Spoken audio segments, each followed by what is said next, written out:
നമ്മുടെ ചെങ്ങന്നൂർ റെയിൽവേ സ്റ്റേഷനിൽ വന്നിറങ്ങുന്ന അയ്യപ്പ സ്വാമിമാർക്ക് ഏറ്റവും ഉപകാരപ്രദമായ ഒരു വീഡിയോ ആണിത്. മാക്സിമം ആൾക്കാരിലേക്ക് ഈ വീഡിയോ ഇപ്പൊ തന്നെ ഷെയർ ചെയ്യും. ചെങ്ങന്നൂർ റെയിൽവേ സ്റ്റേഷന്റെ 3ാമത്തെ പ്ലാറ്റ്ഫോമിനടുത്ത് ഒരു അയ്യപ്പ സേവാ കേന്ദ്രം പ്രവർത്തിക്കുന്നുണ്ട്. അതായത് അണ്ടർഗ്രൗണ്ട് വഴി പോവുകയാണെങ്കിൽ എളുപ്പത്തിൽ ഇവിടെ എത്തിച്ചേരാൻ സാധിക്കും. ഇവിടെ വരുന്ന അയ്യപ്പ ഭക്തന്മാർക്ക് പ്രഭാത ഭക്ഷണവും ഉച്ചഭക്ഷണവും രാത്രിയിലെ ഭക്ഷണവും അങ്ങനെ ഒരു ദിവസം 5000 പേർക്കാണ് ഇവിടുന്ന് അന്നദാനം ചെയ്യുന്നത്.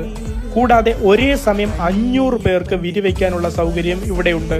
കൂടാതെ പ്രാഥമിക കർമ്മങ്ങൾ നിർവഹിക്കാനുള്ള എല്ലാ സൗകര്യങ്ങളും ഇവിടെ ഒരുക്കിയിട്ടുണ്ട്. ഈ അയ്യപ്പ സേവാ കേന്ദ്രത്തിൽ നിന്നുള്ള സേവനം നിങ്ങൾക്ക് ലഭിക്കുക കേവലം മണ്ഡല മകരവിളക്ക് കാലത്ത് മാത്രമല്ല, മകരവിളക്കിന് ശേഷം 5 ദിവസം ഉണ്ടാകും. കൂടാതെ മാസപൂജകൾക്കായി ശബരിമല എന്ന് തുറക്കുമോ തുറക്കുന്നതിന് 2 ദിവസം മുമ്പും അടച്ചതിന് ശേഷം 2 ദിവസത്തിന് ശേഷവും ഈ സേവനം തുടരുന്നതാണ്. കൂടാതെ അയ്യപ്പ ഭക്തന്മാർക്ക് ഏതെങ്കിലും രീതിയിൽ ശാരീരിക ബുദ്ധിമുട്ടുണ്ടാകുന്ന അവരെ സഹായിക്കാൻ ഡ്യൂട്ടി ഡോക്ടറും അവരുടെ സാധനങ്ങൾ സൂക്ഷിക്കാനായി ക്ലോക്ക് റൂം സംവിധാനവും ഇവിടെ ഒരുക്കിയിട്ടുണ്ട്. വളരെ അഭിനന്ദനം അർഹിക്കുന്ന പ്രവർത്തനമാണ് ഈ അയ്യപ്പ സേവാ കേന്ദ്രത്തിൽ നിന്നുണ്ടാവുന്നത്. തീർച്ചയായും ഇവിടെ വന്നിറങ്ങുന്ന അയ്യപ്പ ഭക്തന്മാർ ഈ സേവനങ്ങളെല്ലാം അനുഭവിച്ചറിയുക.